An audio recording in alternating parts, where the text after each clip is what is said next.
بسم اللہ الرحمن الرحیم۔ سوال نمبر 60، اسلام میں خلافت کی کیا ترتیب ہے جس کو پوری امت نے مانا ہے؟ خلافت، خلیفہ، اصل میں خلافت کے معنی ایک کے بعد دوسرا ہونا، ایک کے بعد دوسرا ہونا۔ خلف کے معنی پیچھے، خلف کے معنی پیچھے، خلیفہ مطلب پیچھے آنے والا۔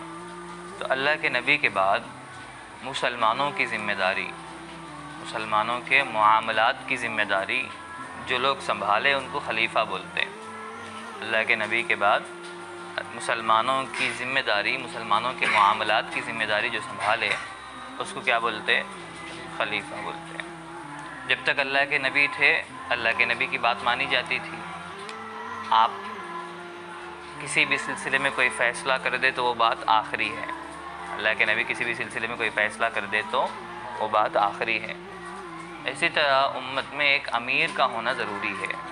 کس کا ہونا ضروری ہے؟ ایک امیر کا، ایک ذمہ دار کا ہونا ضروری ہے، جس کے ماتحتی میں رہتے ہوئے لوگ اسلامی قوانین پر عمل پیرا ہو سکے۔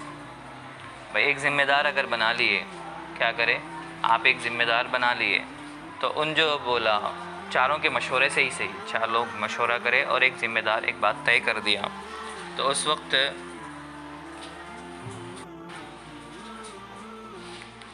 تو بات کہاں کی رکی بھائی کوئی ایک ذمہ دار ہے، کوئی ایک امیر ہے۔ مثال کے طور پہ گھر میں 4 لوگ ہیں، گھر میں کتنے لوگ ہیں؟ 4 لوگ ہیں۔ اگر چاروں مل کے ایک کی بات مانیں گے تو مسئلہ آسان ہے۔ مثال کے طور پہ سفر کرنا ہے، تفریح کا مسئلہ آیا۔ کیا مسئلہ آیا؟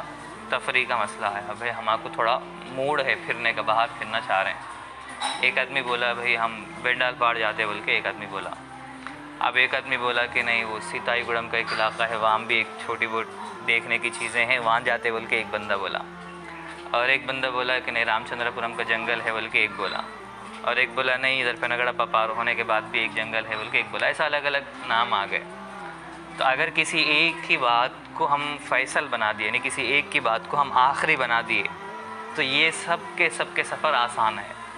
بھائی 4 باتیں آئی اور 4 میں سے ہم کسی ایک کو ذمہ دار بنا دیے، بھائی آپ بولو، آپ جو بولے وہ آخری ہے، تو ان طے کر دیا نہیں بھائی بینڈال پاڑ جائیں گے، تو پھر مسئلہ آسان ہے، چلو بینڈال پاڑ چلو اور تفریح، سب کی بات مانی گئی اور سب کا سفر ہو گیا۔ نہیں اگر ویسا نہیں ہے، کسی ایک کو ذمہ دار نہیں بنائے تو گھر کے 4 لوگوں میں سے ایک آدمی بینڈال پاڑ جاتا، ایک آدمی سیتائی گڑم جاتا، ایک آدمی رام چندر پورم کے جنگل میں گھومتا اور ایک آدمی پنگڑپا کے جنگل میں گھومتا۔ تو ہے 4 لیکن 4 کے 4 کدھر ہو جاتے ہیں؟ منتشر ہو جاتے، پھر ان کے اتحاد کی کوئی صورت نہیں ہے اور بہت ساری مشکلات پیش آتی۔ بات سمجھ میں آئی؟ گھر میں کھانا بنانا ہے، کیا کرنا ہے؟ کھانا بنا۔ اب سالن کا مسئلہ ہے، کیا مسئلہ ہے؟ سالن۔ اب سالن کیا بنانا ہے؟ مشورہ شروع ہوا۔ کیا شروع ہوا؟ سالن کیا بنانا ہے؟ اب ایک بولے گوشت بنانا ہے، ایک بولے نہیں ترکاری بنانا ہے، ایک بولے دال بنانا ہے اور ایک بولے کچھ اور بنانا ہے۔ ایسا 4 کی 4 رائے سامنے آئی تو اگر بھئی آپ کسی ایک کو ذمہ دار بنا کے، مثال کے طور پہ عام طور پہ باپ ذمہ دار ہوتا یا کھانے کے موقع پہ تھوڑی بہت ماں کی بھی چلتی، تو اگر آپ باپ کی ذمہ داری مان کر کے اس کی بات مان لے، باپ بول دیا نہیں بھئی یہ 4 بات آئی نا، آج یہ کر لیں گے کل وہ کر لیں گے، ایسا کچھ بات آ گئی، ایک کی ذمہ داری پہ آپ بات مان گئے تو پھر مسئلہ ختم ہے۔ مسئلہ آسان ہے، آپ ایک دن ترکاری بھی کھا سکتے، ایک دن گوشت بھی کھا سکتے، ایک دن دال بھی کھا سکتے، ایک دن کچھ اور بھی کھا سکتے، مسئلہ نہیں ہے، کام آسان ہے۔ نہیں اگر ویسا نہیں ہے تو یا تو 4 چولہے لگانا پڑتا یا پھر ماں کے اوپر بوجھ ڈالنا پڑتا کہ 4 سالن بناؤ، یا تو بوجھ اس پر ہے، یا پھر دوسری صورت کیا ہے 4 چولہے لگاؤ، کس کا پکوان ان پکا لے کے کھاؤ، کس کا پکوان کیا کرو ان پکا لے کے کھاؤ۔ کیوں ہوا یہ مسئلہ کیوں بن پڑا؟ ایک ذمہ دار نہیں ہے، ایک ذمہ دار نہیں ہے تو کام کیا بن گیا؟ بڑھ گیا۔ کام کیا بن گیا؟ بڑھ گیا، دشواری بڑھ گئی، پریشانی بڑھ گئی۔ تو یہ ہوتا کسی ایک کو آپ فیصل بنائیں گے، کسی ایک کو آپ ذمہ دار بنائیں گے تو وہ جو ذمہ دار رہتا اس کی ایک ذمہ داری کی بنیاد پر، ایک کو ذمہ دار بنانے کی بنیاد پر کام میں سہولت آتی، چاہے وہ دین کا کام ہو یا چاہے وہ دنیا کا کام ہو، چاہے دین کا کام ہو یا دنیا کا کام ہو۔ عام طور پہ آج کل جیسے وہ شادی ہونے کے بعد بیٹا جو الگ ہوتا بہو کے ساتھ، بیٹا بہو کے ساتھ جو الگ ہو جاتا، اس کی بنیادی وجہ یہی ہے کہ وہ ایک کو ذمہ دار نہیں مانتے۔ کیا نہیں مانتے؟ مطلب ایک کو ذمہ دار مان کے اس کی ذمہ داری قبول کرنے تیار نہیں رہتے۔ مثال کے طور پہ اب بیٹا ہے، ساتھ میں بہو ہے، ساس ہے، سسرے ہیں، اب مسئلہ آیا بھائی اب کیا سالن بنانا ہے، تو ان کی چاہت الگ ہے، ان کی چاہت الگ ہے۔ جب بچے تھے تو باپ کی بات مان لیتے تھے، لیکن اب شادی کے بعد ماننے جلدی آمادہ نہیں ہے، بھائی ہماری پسند کی سالن کھانے کا من کر رہا، تو اس میں آسان کیا ہے بھائی چولہا الگ کرو یا پھر مکان الگ کر لو، آپ وہاں رہو اپنی مرضی کے ساتھ رہو، اور یہاں رہو یا یہ لوگ رہیں گے اپنی مرضی کے ساتھ رہیں گے۔ تو ذمہ دار ایک متعین اگر ہو گیا، ایسے ہی دینی مسائل، یہ تو دنیا کے مسائل ہے، خالی ایک گھر کی مثال کی بات سمجھائے، تو ایسے ہی دینی مسائل میں جیسے دین کا کام ہے، کیا کام ہے؟ دین کا کام ہے۔ مثال کے طور پہ کوئی دین میں رکاوٹ ڈالنے کی کوشش کر رہا، دین میں رکاوٹ ڈالنے کی کوشش کر رہا، تو اس کی مخالفت کرنا، اس کے آگے جا کے کام کرنا ایک مسلمان کی ذمہ داری ہے، اس رکاوٹ کو دور کر لینا ایک مسلمان کی ذمہ داری ہے۔ لیکن کیسا دور کرنا، دور کرنے کا طریقہ کیسا؟ آپ کے پاس ایک پلان ہے، ان کے پاس ایک پلان ہے، ان کے پاس ایک پلان ہے، کس کو عمل کریں گے؟ کس کو عمل کریں گے؟ ان کا پلان عمل کرنا بولے تو بھی ہزاروں لوگ ہونا، ان کا پلان عمل کرنا بولے تو بھی ہزاروں لوگ ہونا، ان کی پلاننگ کو عمل میں لانا بولے تو بھی ہزاروں لوگ ہونا۔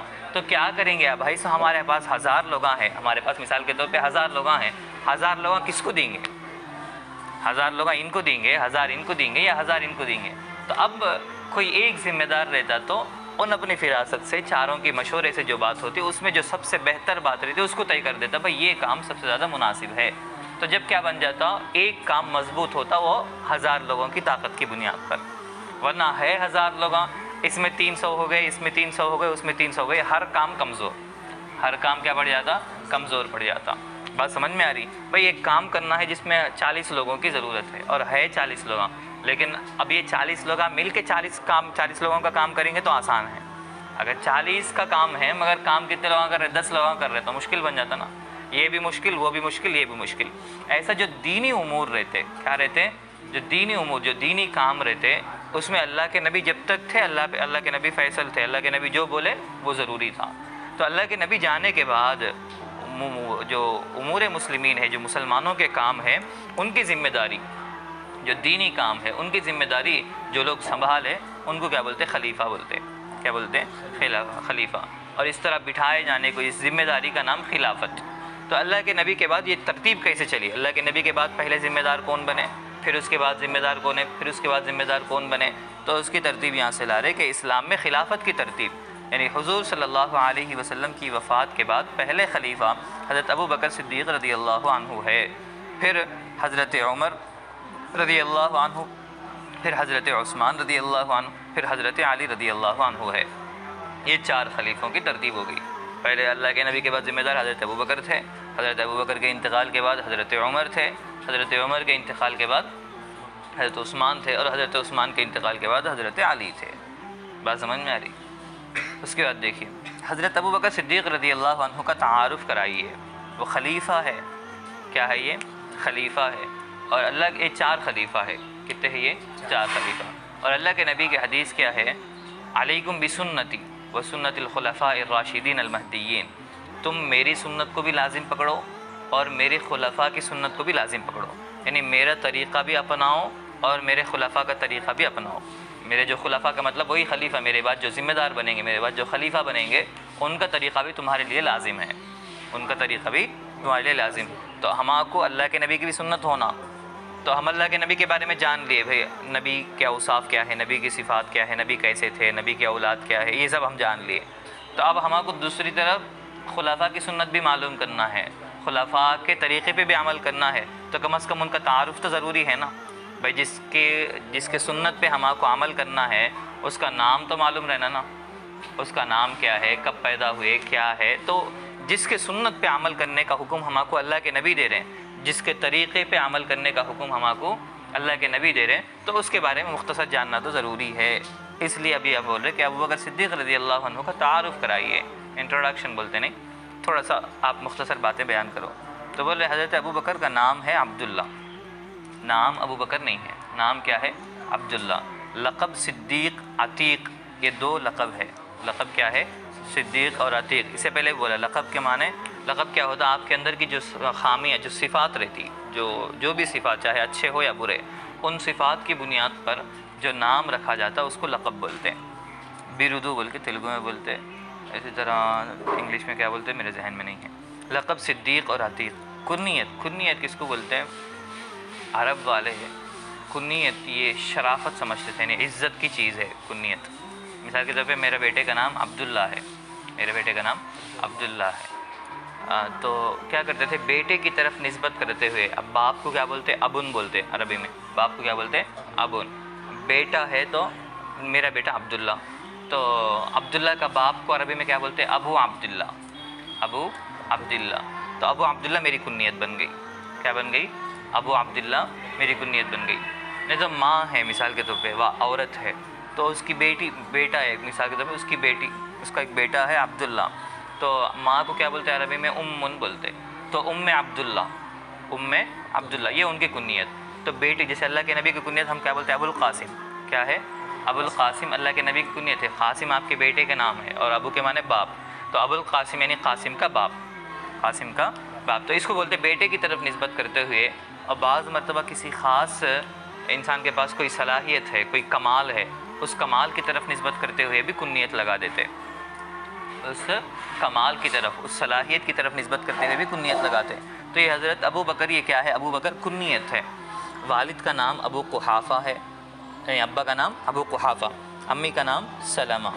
نبی صلی اللہ علیہ وسلم کے پیدائش کے 2 سال اور چند مہینوں کے بعد پیدا ہوئے، اللہ کے نبی کے پیدائش کے 2 سال اور چند مہینوں کے بعد۔ انتقال کب ہوا؟ 22 جمادی ثانی، اسلامی جو مہینے ہیں، اسلامی مہینوں کے حساب سے 22 جمادی ثانی 13 ہجری، 13 ہجری، اس سے پہلے بولا ہجرت کے 13واں سال، یعنی اللہ کے نبی مکہ سے مدینہ جانے کے بعد 13ویں سال میں۔ مدت خلافت مطلب کتنے دن ذمہ دار تھے، کتنے دن خلافت پر تھے، خلیفہ بن کے ذمہ دار بن کے کب تک تھے؟ اللہ کے نبی کے بعد 2 سال 3 مہینے زندہ تھے، تو 2 سال 3 مہینے آپ کی مدت خلافت ہے، یعنی آپ خلیفہ کتنے دن تک تھے؟ 2 سال 3 مہینے۔ اس کے بعد دیکھیے خلیفہ دوم کا تعارف، یعنی دوسرے ذمہ دار کون ہیں؟ نام عمر، لقب فاروق، نام کیا ہے؟ عمر، لقب فاروق، کنیت ابو حفص، ابو حفص، والد کا نام خطاب، ابا کا نام کیا ہے؟ خطاب، والدہ کا نام حنتمہ، والدہ کا نام حنتمہ۔ ولادت یعنی آپ کی پیدائش کب ہوئی؟ 583 میں، 2023 اب چل رہا نا، 583 میں مکہ میں پیدا ہوئے۔ وفات انتقال 1 محرم 23 ہجری، 13 ہجری میں حضرت ابو بکر، 23 ہجری میں حضرت عمر۔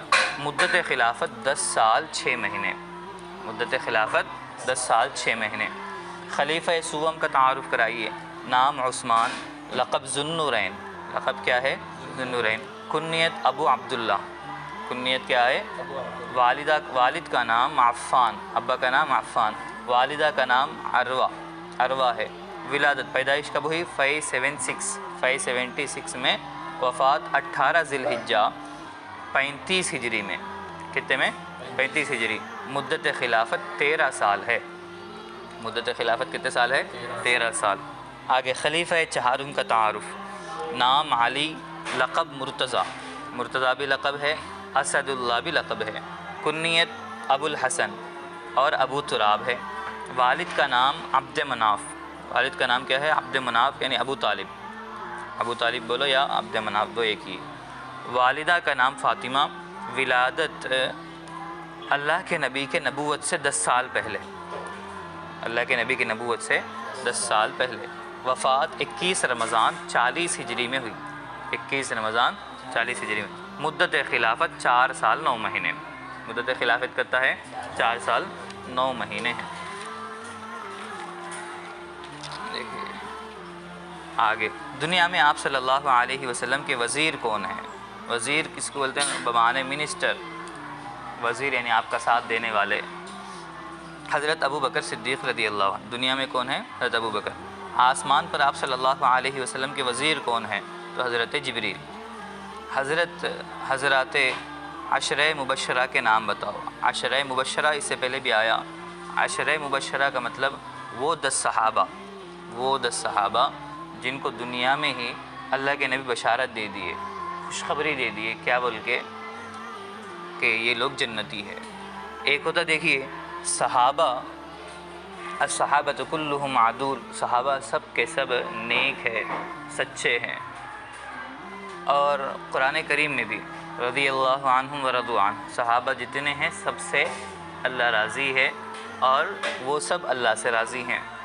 اور قرآن کریم کی ایک آیت ہے کلم وعد اللہ الحسنہ، اللہ تعالیٰ سب کے لیے جنت کا فیصلہ کر دیے، لیکن نام کی تعیین کے ساتھ نہیں، ناموں کی تعیین کے ساتھ نہیں، ناموں کے ساتھ نہیں، فلاں فلاں فلاں بلکہ نہیں، بس جو بھی صحابی ہے کیا ہے، جو بھی صحابی ہے وہ جنتی ہے۔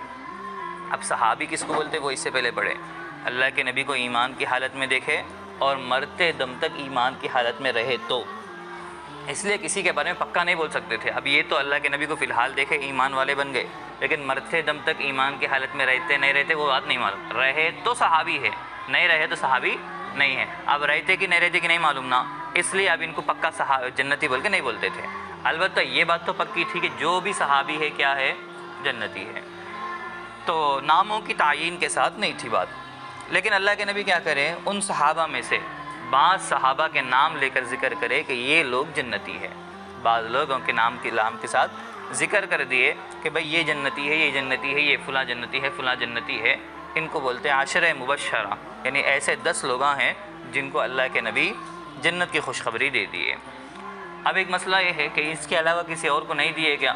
نہیں بھائی، اس کے علاوہ بھی اور بھی لوگوں کو جنت کی خوشخبری دیے، مگر ایک ہی وقت میں ان 10 لوگوں کے ناموں کے ساتھ اللہ کے نبی خوشخبری دیے، اس لیے ان کو عشرہ مبشرہ بولتے ہیں۔ عشرہ بولتا 10، عشرہ بولتا 10، مبشرہ بولتا خوشخبری جن کو دی گئی ان لوگوں کو بولتے ہیں مبشرہ بول کے۔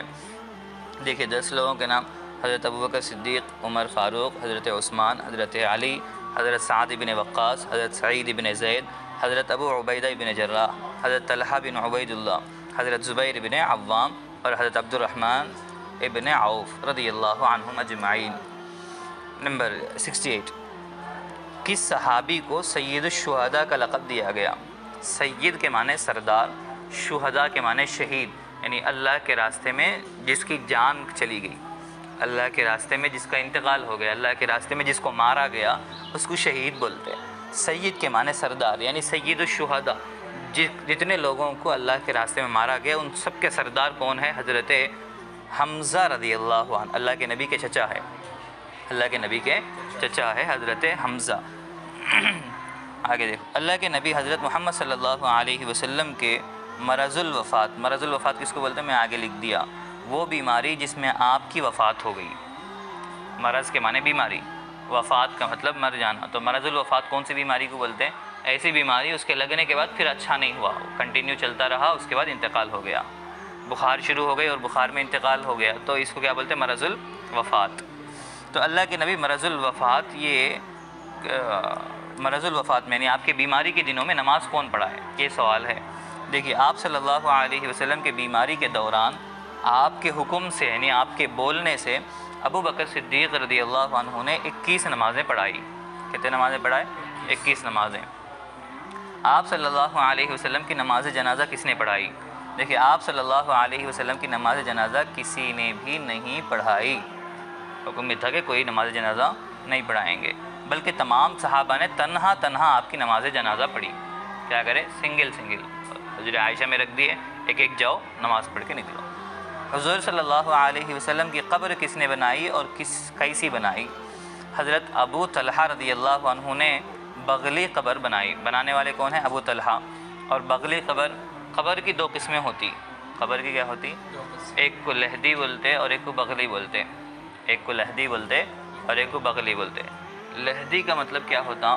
مثال کے طور پہ پہلے ایسا قبر بنا دیے، ٹھیک ہے، ایسی بنائے قبر بنانے کے بعد اس کے نیچے اور تھوڑا جتنا قبر کا جو زمین کی سطح ہے اس میں تھوڑا حصہ اور کاٹے، پورا نہیں، جیسے تھوڑا حصہ جتنے میں میت پکڑتا اتنا حصہ اور کاٹ دیے۔ کاٹ دینے کے بعد کیا کرتے ہیں؟ میت کو اس قبر کے نیچے والے گڑھے میں اتار دیتے، اتار کے اوپر کچھ چکلا رکھ دیتے، رکھ دینے کے بعد پھر قبر میں مٹی ڈالتے، ڈائریکٹ آدمی کے اوپر نہیں ڈالتے، اس کو لحدی قبر بولتے۔ اور ایک ہوتا بغلی قبر۔ بغلی قبر کس کو بولتے ہیں؟ قبر کھودنے کے بعد ایک سائیڈ میں پھر تھوڑا ایک حصہ، ایک خانہ الگ کھودتے، میت کو لے جا کے اس کونے میں رکھ دیتے، پھر قبر میں مٹی ڈالتے۔ تو لحدی اور بغلی وہ زمینوں کے حساب سے رہتا، تو لحدی اور بغلی 2 قبریں رہتی، تو اللہ کے نبی کی قبر کیسی بنا دیے؟ بغلی قبر بنائے۔ آگے دیکھیں، حضور صلی اللہ علیہ وسلم کے روضہ مبارک میں کتنے حضرات مدفون ہیں، یعنی آپ کا جہاں روضہ ہے، آپ کی جہاں قبر ہے، وہاں اور کتنے لوگ ہیں؟ تو وہاں کتنے لوگ ہیں؟ 2 لوگ ہیں۔ کون؟ حضور صلی اللہ علیہ وسلم کے ساتھ ابھی 2 حضرات ہیں۔ کون؟ حضرت ابوبکر صدیق رضی اللہ عنہ، نمبر 2 حضرت عمر فاروق رضی اللہ عنہ مدفون ہے۔ اور چوتھی جگہ ابھی خالی ہے، جس میں حضرت عیسیٰ علیہ السلام وفات پانے کے بعد دفن کیے جائیں گے۔ ابھی وہ جگہ خالی ہے۔ حضرت عیسیٰ علیہ السلام آسمان سے اتریں گے قیامت سے پہلے، دنیا میں زندگی گزاریں گے، پھر جب ان کا انتقال ہو جائے گا تو پھر ان کو وہاں مدینے میں اللہ کے نبی کے روضے کے بازو میں دفن کیا جائے گا۔ ٹھیک ہے، یہاں تک یہ صحابہ کی باتیں ہو گئی۔ بھئی صحابہ کون ہے، صحابہ کی تعداد کتنی ہے، صحابہ کون سی صفات والے ہیں، ان کی فضیلت کیا ہے، پھر خلیفہ کون بنے، ذمہ دار کون بنے، یہ سب کون سی بات ہو گئی؟ صحابہ سے متعلق باتیں ہو گئی جو بنیادی باتیں جاننی تھی۔ اب آگے ہے وحی اور مختلف عبادات سے متعلق۔ وحی کس کو بولتے ہیں؟ اس سے پہلے بات آئی تھی، اللہ کا پیغام نبیوں تک پہنچتا، اللہ کا پیغام نبیوں تک پہنچتا۔ کون لاتے؟ حضرت جبریل لاتے۔ کون لاتے؟ حضرت جبریل۔ تو اللہ کا جو پیغام آتا نا اس کو وحی بولتے۔ اللہ کا جو پیغام آتا اس کو کیا بولتے؟ وحی بولتے۔ یعنی وحی آئی اللہ کے نبی کے پاس۔ وحی کا مطلب ہے کہ اللہ کا پیغام پہنچا۔ جو بھی اللہ کا پیغام، چاہے وہ قرآن کی شکل میں ہو یا حدیث کی شکل میں ہو، اللہ کی جو بات بھی کسی بھی نبی کے پاس، خالی ہمارے نبی بول کے نہیں، کسی بھی نبی کے پاس حضرت جبریل کے ذریعے سے جو پیغام آتا اس پیغام کا نام کیا ہے؟ وحی۔ اور مختلف عبادات، مختلف عبادت کا مطلب الگ الگ عبادت، نماز ہے، روزہ ہے، حج ہے، اس کے بارے میں یہاں معلوم کراتے ہیں۔ دیکھیے 5 نمازیں کب فرض ہوئی اور ان کے انکار کرنے والوں کا کیا حکم ہے؟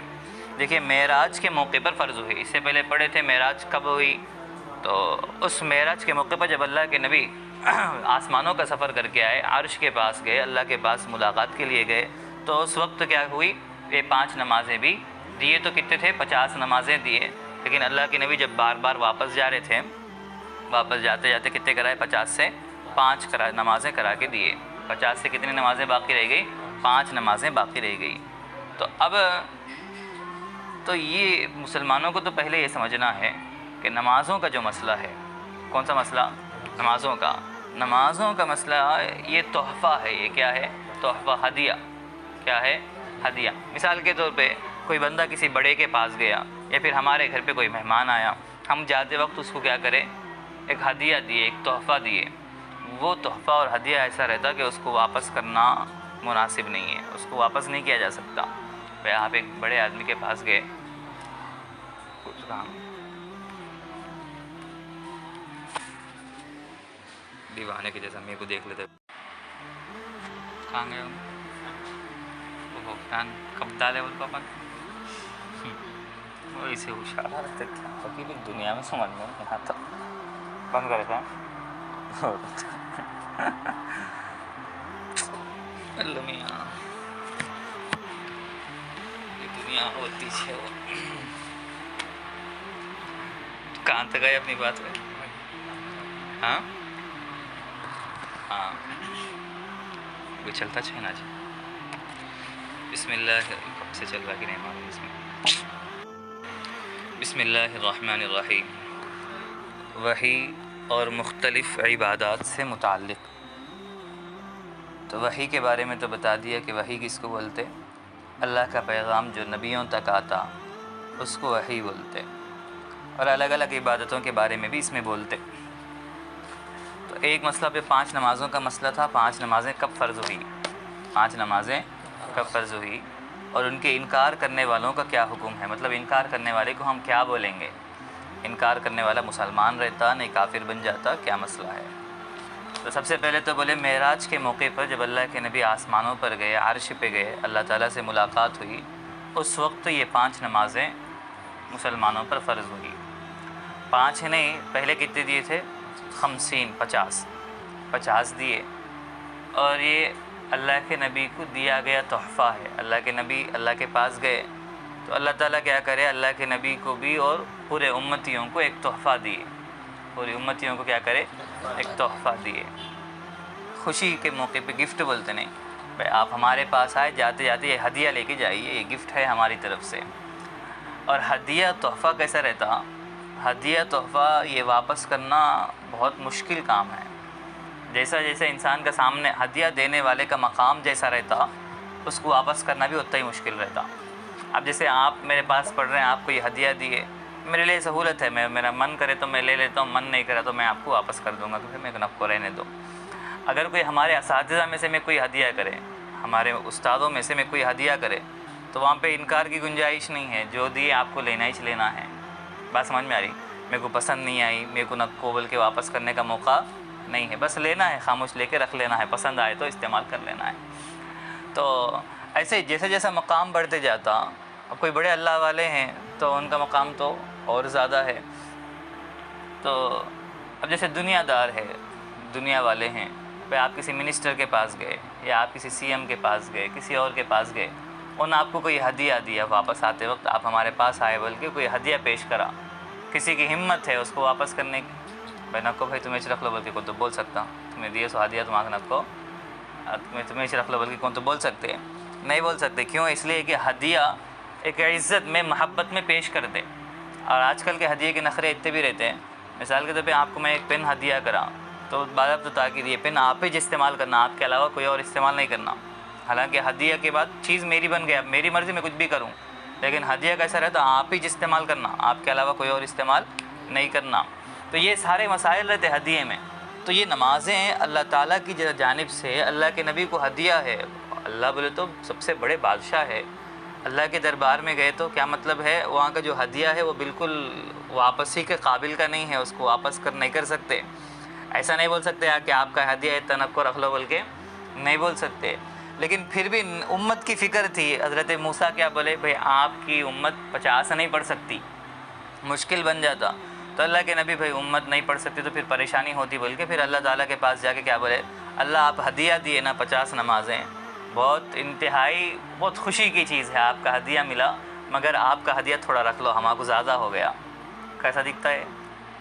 اچھا دکھتا نہیں دکھتا نا. کیا بولے, آپ کا جو ہدیہ ہے, آپ کا تحفہ ہے, آپ دیے مگر آپ کا ہدیہ زیادہ ہو گیا, آپ 5 رکھ لو.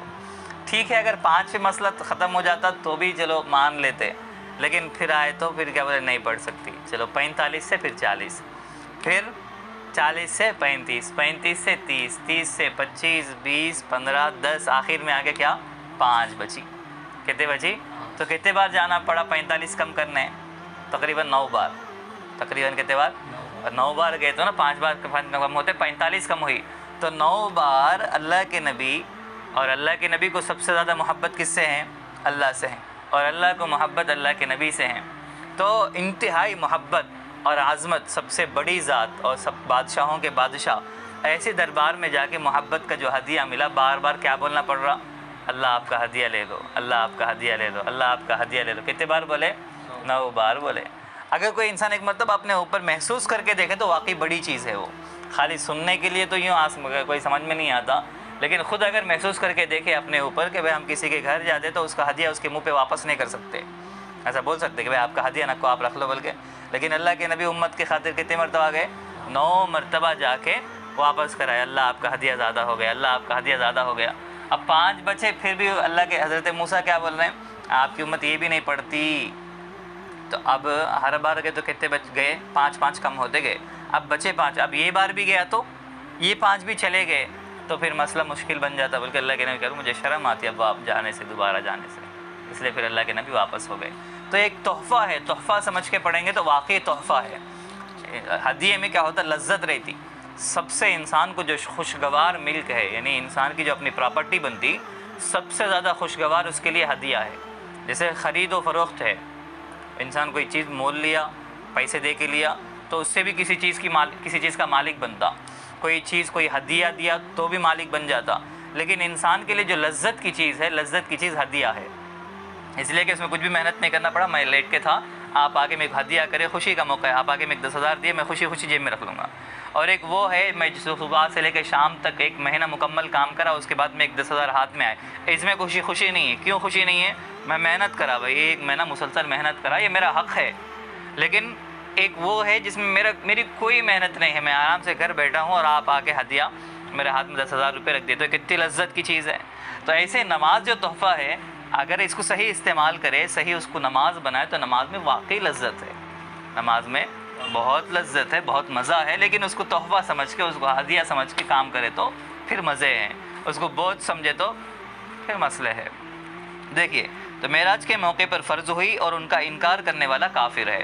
اگر کوئی یہ بولا کہ 5 نمازیں فرض نہیں ہیں، 5 نمازیں فرض نہیں ہیں، اگر کوئی ایسا بول رہا، فرض ہونے کا انکار کر رہا، تو پھر مسلمان باقی نہیں رہتا، کافر بن جاتا۔ جمعے کی نماز کب فرض ہوئی اور سب سے پہلے کہاں پڑھی گئی؟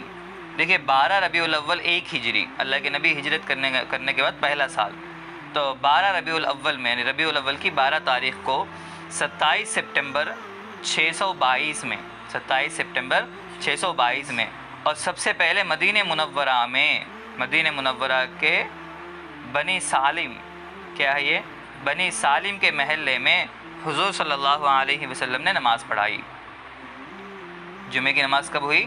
مدینہ منورہ کے محلے میں بنی سالم میں، وہاں حضور نے نماز پڑھی جمعے کی نماز۔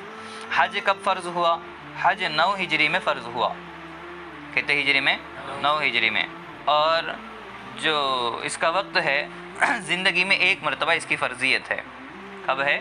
زندگی میں 1 مرتبہ اس کی فرضیت ہے، 1 مرتبہ زندگی میں فرض ہے۔ جب حج فرض ہوا، اللہ کے نبی سے ایک صحابی سوال کرے کہ اللہ کے نبی ہر سال حج فرض ہے؟ آپ جواب نہیں دیے، خاموش ہو گئے، دوسری طرف منہ پھیر لیے۔ پھر دوبارہ سوال کرے کہ اللہ کے نبی ہر سال حج فرض ہوا؟ تو اللہ کے نبی پھر بھی خاموش ہے۔ تیسری مرتبہ سوال کرے تو بار بار سوال کرنے پہ اللہ کے نبی بولے کہ میں جن چیزوں پہ جتنا بیان کرا بس اس پہ کافی ہو جاؤ، میں جتنا بولا حج فرض ہے بول کے بولا بس اتنا سن لو، تم اگر ہر سال کے بارے میں پوچھ رہے اور میں اگر ہاں بول دیا تو پھر تو ہر سال کرنا پڑتا، اور ہر سال کوئی نہیں کر سکتا، طاقت نہیں رہتی، اس لیے بار بار سوال مت کرو۔ حج زندگی میں 1 مرتبہ فرض ہے، زندگی میں 1 مرتبہ فرض ہے۔ اذان کی ابتدا کب ہوئی؟ ابتدا مطلب شروعات، اور کس طرح ہوئی؟ اور کس طرح ہوئی؟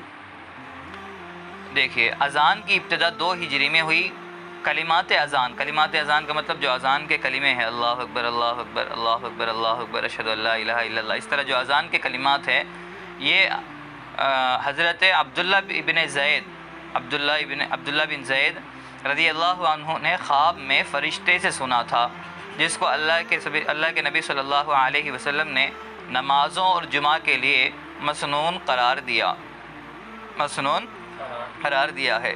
اور اذان کے الفاظ توقیفی ہے، توقیفی کا مطلب یعنی اس میں کمی زیادتی نہیں کی جا سکتی۔ ایک بات تو پہلے یاد رکھیے، اذان شروعات مکے میں تھے، اس وقت بھی نمازیں ہوتی تھی، مکے میں تھے بھی نمازیں ہوتی تھی۔ اب مدینہ پہنچ گئے، باضابطہ اب سکون کا ماحول بن گیا، اب شریعت کے اوپر عمل کرنے میں کوئی رکاوٹ نہیں ہے، کوئی پابندی نہیں ہے۔ تو اب اذان کا وقت، نماز کا وقت ہوئے تو لوگوں کو اطلاع کیسا کرنا، لوگوں کو انفارم کیسا کرنا کہ بھئی فلاں نماز کا وقت ہو گیا۔ بعض لوگوں کا مشورہ تھا کہ آگ جلائیں گے، آگ کی روشنی دیکھ کے لوگ آ جاتے۔ بعض لوگوں کا مشورہ تھا ناقوس، ایک ڈول بجائیں گے تو بھی لوگ پہچان لیتے، لیکن کسی بات پہ فیصلہ نہیں ہوا، کسی بات پہ فیصلہ نہیں ہوا۔ اب سب اسی فکر میں تھے کیا کرنا۔ تو عبداللہ بن زید رضی اللہ عنہ گئے اور اسی فکر میں سو گئے، تو دیکھے فرشتہ خواب میں آیا اور ڈول بجاتے ہوئے جا رہا، کیا کر رہا؟ ڈول بجاتے ہوئے جا رہا۔ تو انہوں گئے اور جا کے بولے وہ ڈول میرے کو دے دو، کیا کرنے؟ میں وہ لے کے وہ نماز کے وقت لوگوں کو ڈول بجا کے اطلاع کروں گا کہ نماز کا وقت ہو گیا، نماز کو آ جاؤ۔ تو فرشتہ بولا میں اس سے اچھا آپ کو ایک طریقہ سکھاتا ہوں۔ کیا طریقہ ہے؟ تو وہ فرشتہ ایک بلندی پہ چڑھا اور جو کلمات ہے اذان کے، جو کلمات ہے اذان کے کلمات پڑھ کے سنایا۔ تو یہ صبح اٹھے، اللہ کے نبی کے پاس دوڑ کے جا کے یہ پورا سنایا کہ میں ایسا خواب دیکھا۔ تو اللہ کے نبی بولے یہ اذان ہے، بلال کو بولو، ان کی آواز بلند ہے، ان کو بولو یہ انہوں اذان دیں گے، یہ نماز کے وقت کے شروع ہونے کی اطلاع بن جاتی۔ اب سے یہ اذان ہے، اب سے یہ اذان۔ تو اب یہاں سوچنے کی بات یہ ہے، اب عبداللہ بن زید ایک صحابی ہے، ایک امتی ہے، ان کے خواب دیکھنے کی وجہ سے وہ شریعت کا مسئلہ نہیں بنا۔ ایک بات یاد رکھنا، شریعت کون سی چیز ہے؟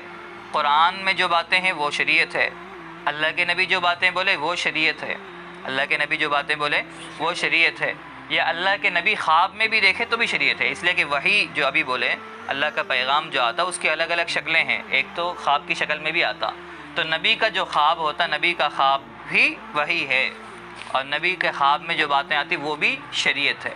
اس لیے یہ تو صحابی ہے، ان کا خواب شریعت نہیں ہے، لیکن اب اس کو اذان کیسا بنائیں؟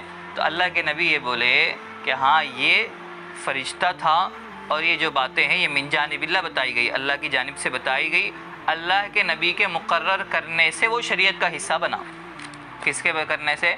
اللہ کے نبی کے مقرر کرنے سے شریعت کا حصہ بنا، صحابی کے خواب میں دیکھنے سے نہیں بنا، صحابی کے خواب میں دیکھنے سے نہیں بنا۔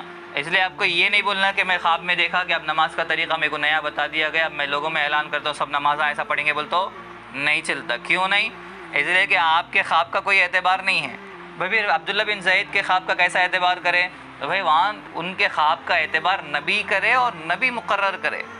تو وہ جو اذان بن گئی، وہ جو شریعت کا حصہ بنا، کئی کو بنا؟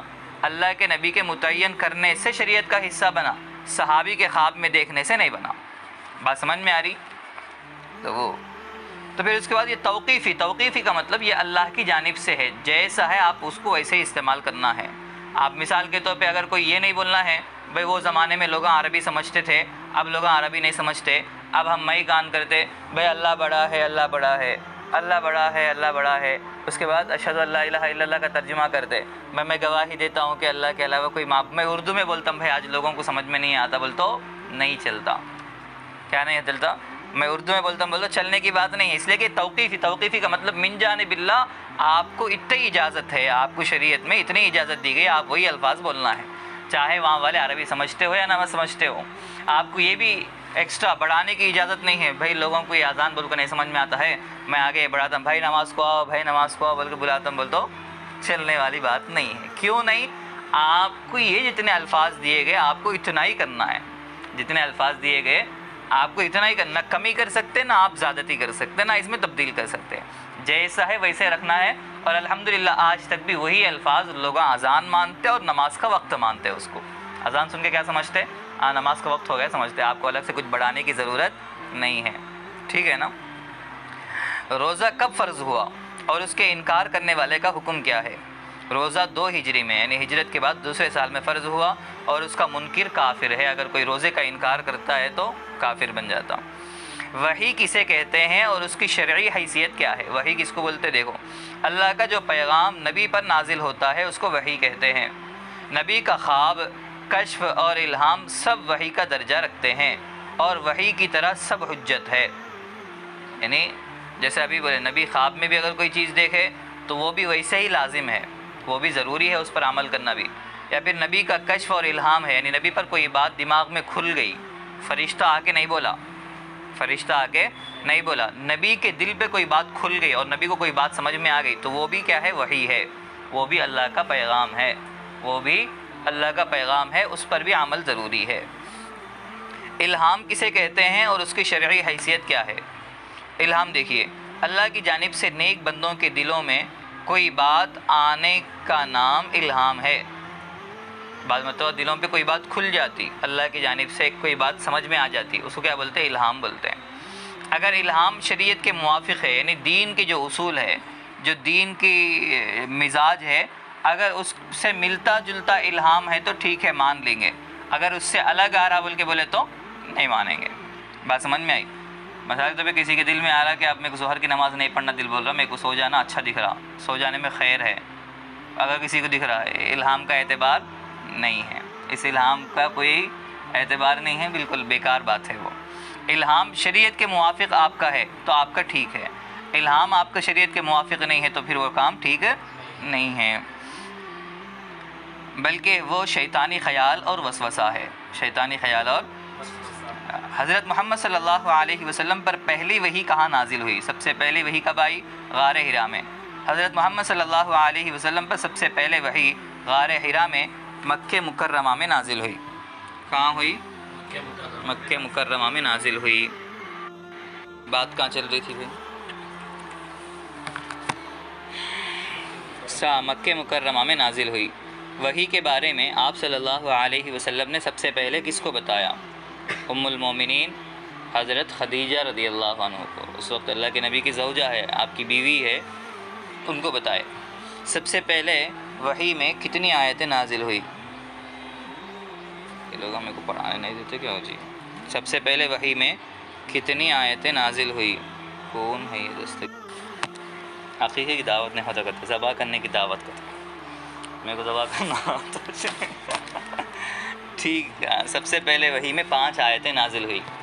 اللہ کے نبی بننے سے پہلے بھی غار ہیرا، جبل نور ایک پہاڑ ہے، بہت کافی اونچا ہے، ہم لوگ جو دیکھے جبل نور کافی اونچا، چڑھنے کے واسطے بہت ٹائم لگتا، تو جبل نور میں اوپر حصے میں ایک غار ہے، ایسا بیٹھنے کا، اپن جیسے آپ تنگ بیٹھے نا، ویسے تنگ بیٹھنے کی چھوٹی جگہ رہتی پتھروں سے، تو اس کو غار بولتے ہیں۔ اس غار کا نام غار ہیرا۔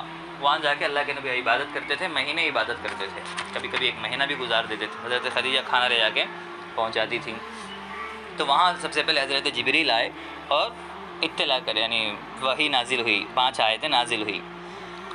83 نماز کسے کہتے ہیں؟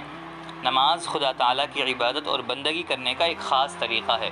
اللہ کی عبادت کا ایک خاص طریقہ ہے جو اللہ تعالیٰ نے قرآن مجید میں اور نبی صلی اللہ علیہ وسلم نے حدیثوں میں مسلمانوں کو سکھایا ہے، یہ اس کو نماز بولتے ہیں۔ بندگی کا وہ طریقہ جس کو نماز کہتے ہیں کس طرح ادا کرتے ہیں؟ گھر میں یا مسجد میں اللہ تعالیٰ کے سامنے ہاتھ باندھ کر کھڑے ہوتے ہیں اور قرآن شریف پڑھتے ہیں، خدا تعالیٰ کی تعریف بیان کرتے ہیں، اس کی بزرگی تعظیم کرتے ہیں، اس کے سامنے جھک جاتے ہیں اور زمین پر سر رکھ کر اس کی بڑائی اور اپنی عاجزی ظاہر کرتے ہیں۔ اس کو پورا کیا بولتے ہیں؟ نماز بولتے ہیں، جس میں قرآن کریم کی تلاوت ہے، اللہ تعالیٰ کی بڑائی بیان کرنا ہے، اللہ کے سامنے اپنی عاجزی اپنی کمزوری بیان کرنا ہے، اس کو کیا بولتے ہیں؟ نماز۔ عاجزی کا مطلب کمزوری۔ تورات، زبور، انجیل کا نام آسمانی کتاب ہونا کیسے معلوم ہوا اور ان کا حکم کیا ہے؟ مسلمانوں کو 7 چیزوں پر ایمان لانا ضروری ہے بلکہ پڑھے، اس میں ایک ہے اللہ کی کتابوں پر، اللہ کی کتابوں پر۔ تو اللہ تعالیٰ کی جو کتابیں ہیں، ایسے نبیوں کے پاس بہت ساری کتابیں آئیں، لیکن مشہور کتابیں 4 ہیں۔ مشہور کتابیں کتنی ہیں؟ 4۔ توریت، زبور، انجیل اور قرآن۔ توریت، زبور، انجیل اور قرآن، یہ 4 کتابیں مشہور ہے۔ قرآن تو ہمارے نبی پر نازل ہوئی، قرآن ہمارے نبی پر نازل ہوا، ٹھیک ہے۔ اس سے پہلے 3 کتابیں ہیں۔ توریت حضرت موسیٰ علیہ السلام پر، توریت کس پہ؟ حضرت موسیٰ علیہ السلام پر توریت ہے۔ زبور حضرت داؤد علیہ السلام پر، زبور کس پر؟ داؤد علیہ السلام پر۔ انجیل حضرت عیسیٰ علیہ السلام پر، انجیل کس پر؟ تو حضرت موسیٰ علیہ السلام پر جو کتاب نازل ہوئی اس کا نام تورات، اور حضرت داؤد علیہ السلام پر جو کتاب نازل ہوئی اس کا نام زبور، اور حضرت عیسیٰ علیہ السلام پر جو کتاب نازل ہوئی اس کا نام انجیل، اور ہمارے نبی پر جو کتاب نازل ہوئی اس کا نام قرآن۔ تو اب اس میں سوال یہ ہے کہ یہ نامہ کیسا معلوم ہوئے؟ اس کو توریت بولتے، اس کو زبور بولتے، اس کو انجیل بولتے، کیسا معلوم ہوئے؟ تو تینوں کتابوں کا آسمانی ہونا، یعنی یہ کتابیں اللہ کی طرف سے نازل ہوئی، آسمان سے اللہ کی طرف سے نازل ہوئی، اور منسوخ کا مطلب اب اس پہ عمل ختم ہے، اس پر عمل کرنے کی اب اجازت آگے، یعنی اب ان کتابوں پر عمل نہیں ہوگا، اس کو منسوخ ہونا بولتے ہیں۔ یعنی ایک قانون بنا، یعنی اللہ کی طرف سے یہ کتابیں آئیں، اس زمانے تک تھی، کب تک تھی؟ اس زمانے تک تھی، اب نہیں ہے، اب ان کتابوں پر، توریت پر، زبور پر، انجیل پر عمل کرنا نہیں ہے، منسوخ نہیں ہوگا، یعنی ان کا منسوخ ہونا قرآن مجید کے ذریعے معلوم ہوا، یعنی قرآن میں اللہ تعالیٰ یہ بول دیے کہ یہ تینوں کتابیں منسوخ ہیں، اب اس پر عمل نہیں ہو سکتا۔ نیز یہ بھی معلوم ہوا کہ موجودہ دور میں پائی جانے والی توریت اور انجیل محرف مطلب بدل دی گئی ہے، اپنی اصلی شکل میں نہیں ہے۔ جو فی الحال اگر کہیں توریت، زبور، انجیل بھی اگر ملتے تو وہ کتابیں نہیں ہیں جو اللہ کی طرف سے نازل کی گئی، بلکہ لوگ اپنی طرف سے کیا کرے، اس میں بہت ساری تبدیلیاں کر لی، اپنی من مانی اس میں اونچ نیچ کر کے اس کو بدل دیے، تحریف کر دیے، اس لیے بھی اس پہ عمل نہیں ہو سکتا۔ کیا قرآن مجید کا رسم الخط توقیفی ہے؟ قرآن مجید کا رسم الخط توقیفی ہے۔ قرآن مجید کا رسم الخط کس کو بولتے ہیں؟ رسم الخط لکھنے کا طریقہ، اس میں آیا نا رسم الخط یعنی لکھنے کا طریقہ۔ تو جو قرآن کریم کے جو لکھنے کا طریقہ ہے وہ توقیفی کا مطلب ہوتا وہ اللہ کی جانب سے ہے، اس میں آپ تبدیلی نہیں کر سکتے۔ جیسے آپ الحمدللہ رب العالمین الرحمن الرحیم مالک یوم الدین مثال کے طور پہ لکھ کے ہے، مالک یوم الدین آپ کیسا لکھ سکتے؟ میم الف زبر ماں بھی بنتا، اور میم کے اوپر کھڑا زبر بنے تو بھی ماں بنتا۔ لیکن قرآن میں کون سی رسم الخط رہتی؟ میم کے اوپر کھڑا زبر کی رہتی، میم کے اوپر کیا رہتی؟ کھڑا. تو آپ میم الف زبر ماں نہیں لکھ سکتے، میم الف زبر ماں نہیں لکھ سکتے، بلکہ میم لکھنا ہے اور اس کے اوپر کھڑا زبر لکھنا ہے. تو قرآن کی رسم الخط لکھنے کا طریقہ بس وہی 6. اب اسی طرح رب العالمین میں ہے، عالمین میں کیسا رہتا؟ ملا کے رہتا، الگ الگ رہتا. عین الف رہتا نہیں، عین لام کے ساتھ ملا کے رہتا، عین الف رہتا، عین لام ملا کے رہتا. کہاں قرآن کا ہے؟ قرآن لائیے، قرآن لائیے. ہاں عین لام ملا کے رہتا. کیا رہتا؟ عین لام ملا کے. تو اب وہاں پہ آپ کیا نہیں کرنا، عین الف بول کے ملا کے نہیں لکھنا، عین الف کے ساتھ نہیں لکھ سکتے، بلکہ عین کے اوپر آپ کھڑا زبر لکھنا اور عالمین ملا کے لکھنا. ٹھیک ہے. تو یہ رسم الخط ہے، اس کو کیا بولتے ہیں؟ لکھنے کا طریقہ ہے. اور لکھنے کا طریقہ من جانب اللہ توقیفی ہے، اس میں آپ تبدیلی نہیں کر سکتے، اگرچہ صحیح رہتا مگر اجازت آپ کو نہیں ہے.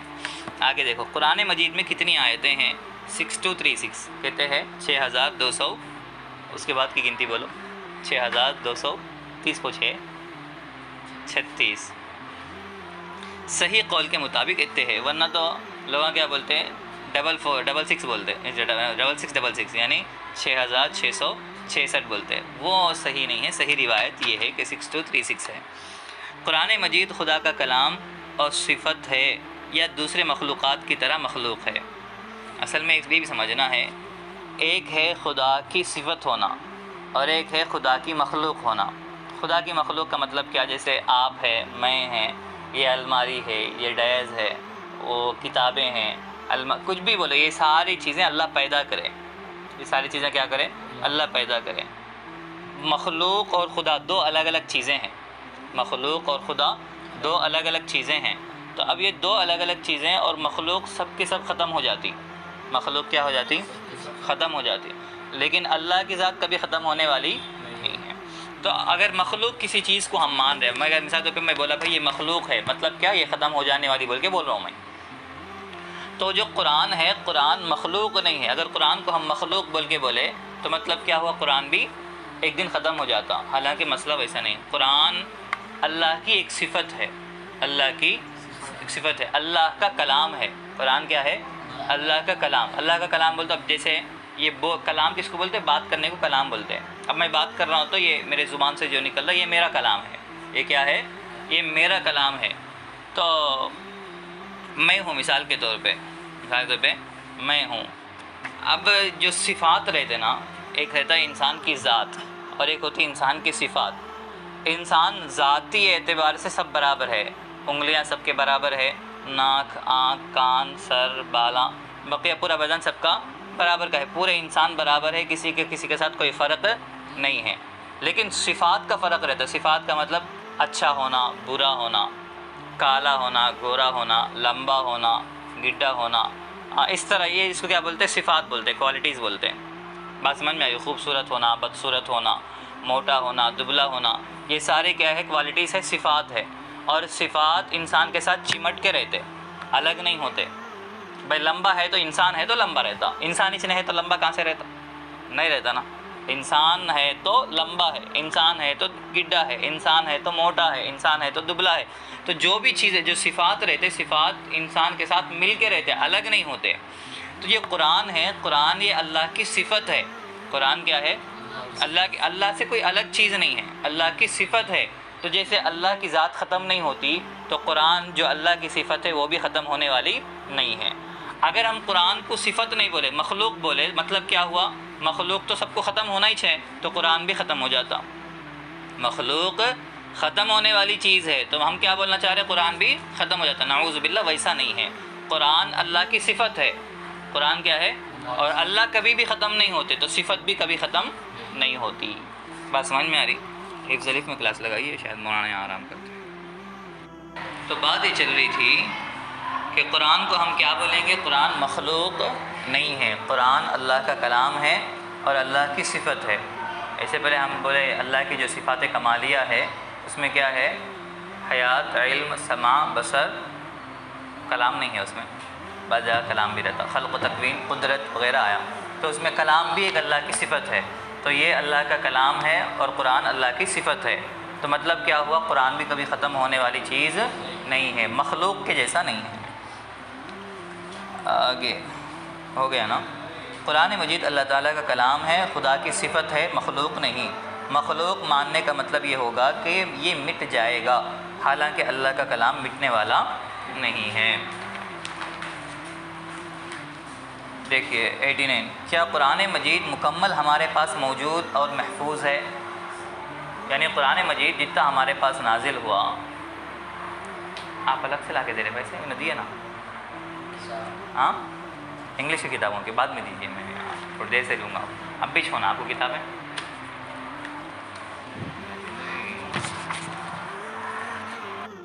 دیکھیے تو مطلب کیا ہے؟ قرآن مجید جو نازل ہوا تو جس وقت نازل ہوا اس وقت جیسا تھا اب بھی ہمارے پاس ویسے ہی محفوظ ہے۔ اب تک ہمارے پاس کچھ نہ حصہ ختم ہوا، نہ کہیں کٹ گیا، نہ کچھ زیادہ ہوا، بلکہ جیسا اللہ کی طرف سے نازل ہوا تھا ویسا ہمارے پاس ہے۔ اگر کوئی مسلمان یہ سمجھتا ہے کہ نہیں بھائی اس زمانے میں جو قرآن نازل ہوا تھا اس میں سے تھوڑے حصے کٹ گیا، پورا حصہ ویسا محفوظ نہیں ہے، بلکہ اگر کسی کا خیال ہے تو وہ بندہ مسلمان نہیں ہے، وہ بندہ کیا نہیں ہے؟ مسلمان نہیں ہے۔ دیکھیے قرآن مجید کے 30 پارے ہیں اور الحمدللہ مکمل قرآن مجید ہمارے پاس موجود اور محفوظ ہونے کے بے شمار دلائل ہے، یعنی ہمارے پاس پروف ہے، ایویڈنس ہے، ہم بول سکتے کہ ہمارے پاس قرآن جو ہے وہ مکمل محفوظ ہے۔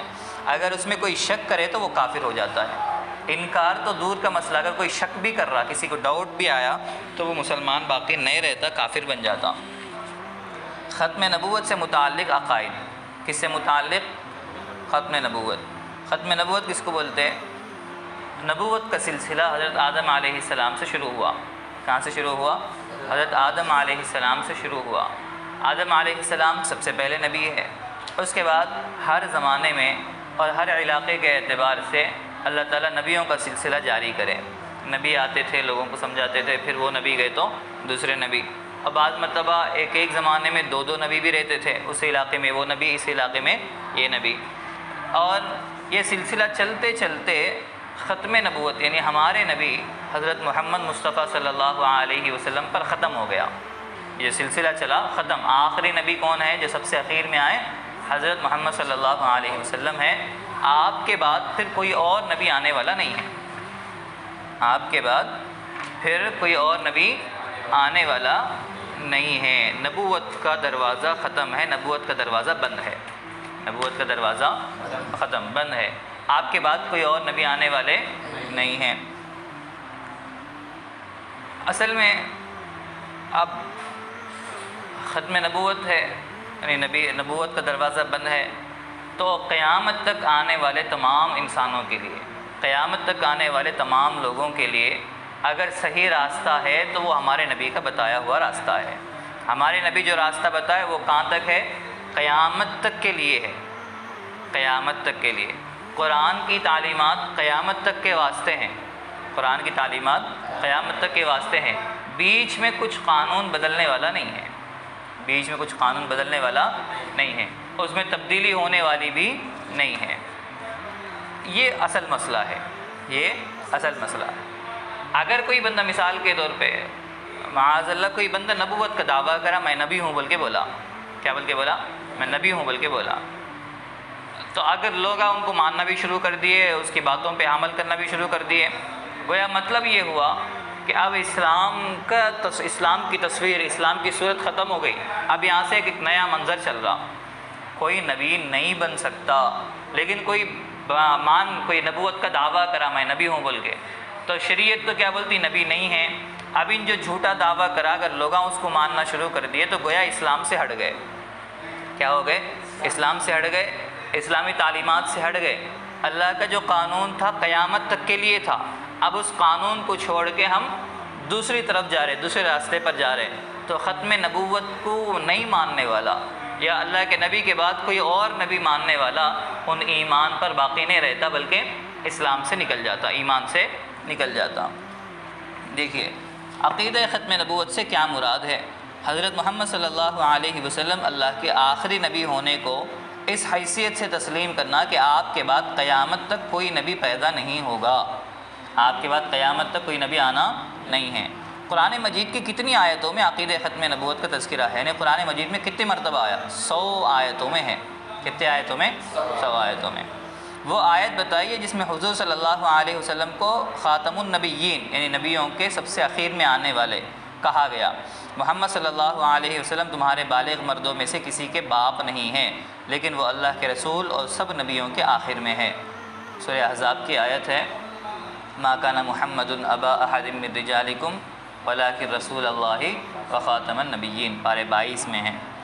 عقیدہ ختم نبوت پر کتنی حدیثیں دلیل ہے؟ کتنی حدیثوں میں آیا؟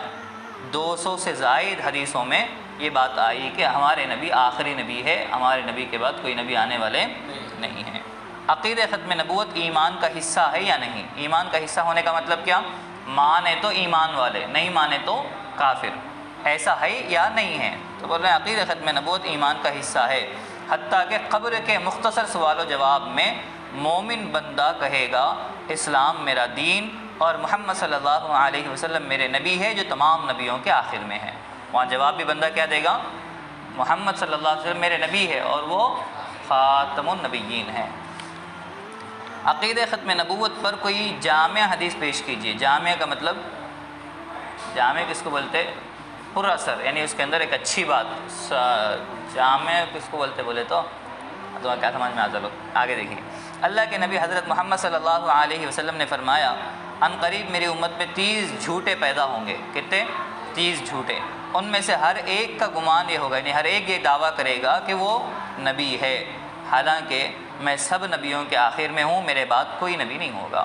اللہ کے نبی صاحب بولے کہ میرے بعد 30 پیدا ہوتے، بڑے بڑے، ورنہ چھوٹے چھوٹے تو بہت پیدا ہوں گے، لیکن ثلاثون دجالون کذابون، 30 لوگ پیدا ہوں گے جو دعویٰ کریں گے، کلہم یزعم انہ نبی، ہر آدمی کا یہ دعویٰ ہے کہ وہ نبی ہے، ان بولتے پھرتا میں نبی ہوں میں نبی ہوں، اس کے ماننے والے بھی ہیں، لیکن اللہ کے نبی کیا بولے؟ سب کے سب جھوٹے ہیں، میں آخری نبی ہوں، میرے بعد پھر کوئی نبی نہیں ہے۔ حضور صلی اللہ علیہ وسلم کی کتنی بیٹیاں ہیں اور اسلام میں ان کا مرتبہ کیا ہے؟ کتنی بیٹیاں؟ 4 بیٹیاں، حضرت زینب، حضرت رقیہ، ام کلثوم، حضرت فاطمہ۔ اللہ کے نبی نے جو فضائل ہر ایک کے بارے میں بیان فرمایا ہے اس کا لحاظ کرتے ہوئے تعظیم اور تکریم، تعظیم کا مطلب ان کی عزت کرنا، تکریم بولے تو بھی عزت، تعظیم اور تکریم کے معنی عزت میں سب کے درجات برابر ہے، یعنی بیٹی ہونے کے حساب سے سب برابر ہے، لیکن مقام حضرت فاطمہ کا زیادہ ہے۔ حضرت دیکھیں حضور صلی اللہ علیہ وسلم نے امت میں کتنے جھوٹے پیدا ہونے کی خبر دی ہے جو نبوت کا جھوٹا دعویٰ کریں گے۔ تو اللہ کے نبی کتنے لوگ پیدا ہوتے بول کے بولے؟ 30 لوگ۔ حضور صلی اللہ علیہ وسلم نے 30 جھوٹے نبی پیدا ہونے کی خبر دی ہے۔ نمبر 98، سب سے پہلے نبوت کا دعویٰ کرنے والا کون تھا اور نبی نے اس کے لیے کیا حکم دیا؟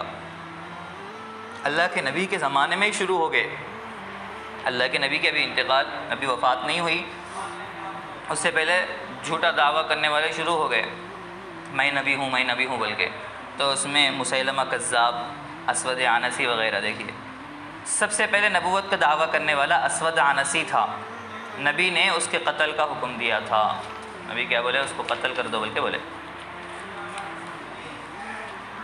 دیکھیے اسلام کی 1400 سالہ تاریخ میں جن لوگوں نے نبوت کا دعویٰ کیا ہے ان میں سے چند نام بتائیے۔ اصل میں تقریباً ہجرت کے بعد یا اللہ کے نبی کی نبوت کے بعد تقریباً کتنے سال گزرے؟ 1400 سال 1500 سال گزرے۔ کتنے سال گزرے؟ 1400 سال 1500 سال۔ تو اسلام کی تاریخ 1400 سال 1500 سال کی ہے۔ اتنے پورے ہسٹری میں بھئی ایسے کچھ نام بتاؤ جو لوگ نبوت کا دعویٰ کرے، کچھ نام۔ اس میں ایک مسیلمہ کذاب، اسود عنسی، صدیق دیندار اور مرزا غلام احمد قادیانی۔ یہ لوگ کیا ہے؟ نبوت کا جھوٹا دعویٰ کرے، اللہ کی لعنت ہو ان لوگوں پر۔ یہاں تک مسئلہ ایک بن گیا۔ اس کے بعد مسئلہ ہے